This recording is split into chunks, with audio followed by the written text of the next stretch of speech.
Meanwhile, Council of Governors has noted a possible shortage of ARVs come 1st July 2021 due to the row between Kenya and USAID, which continues to pose a crisis to HIV care and treatment for over 1 million Kenyans living with HIV. The impending crisis is a reality for many, and for Juliet Awor expecting a child, her concern, Harriet Chimer brings us the story.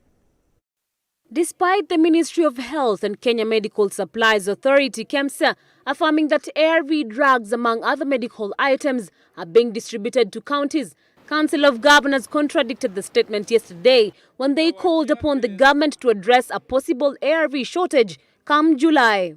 There is a likelihood of looming shortage of these commodities from 1st July 2021, posing a potential crisis in continuity of HIV care and treatment of 1.1 million Kenyans living with HIV.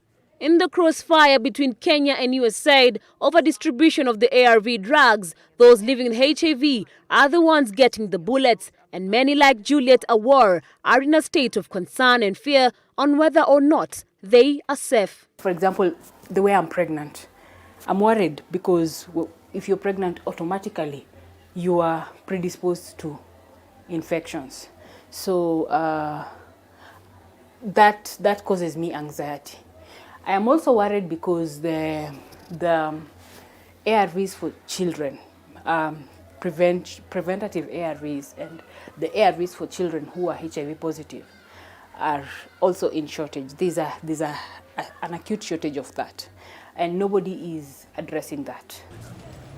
Currently, those living with HIV are receiving drugs for short periods until normal distribution resumes, a matter that Juliet, 28 weeks pregnant and living with HIV for 2 decades now, says is worrisome, especially unborn child.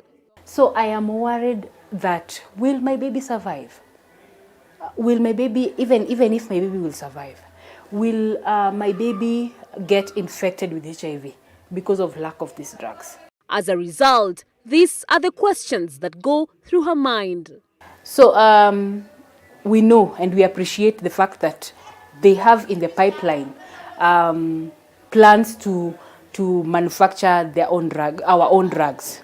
But then before that happens, what will happen to the people whose lives depend on the ARVs daily?